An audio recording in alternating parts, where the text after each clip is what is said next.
receptionist continued to shout, "I'm here to find someone. Find someone." Finding him. The receptionist found him in her voice holding his name.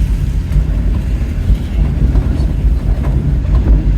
Soon, his mother figuring out the mystery behind the mother, so he had no patience either. The receptionist.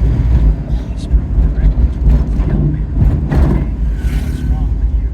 I told you, you can't go in there. Stop right now, or I'll have the security throw you out." See, heading for the elevator, the receptionist hurried and ran out to stop him.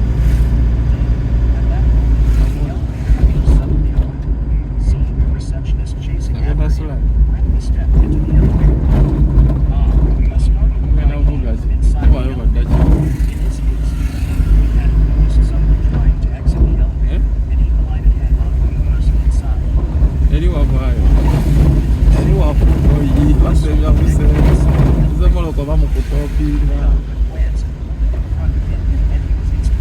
Mukutopingira molo kazivere utewa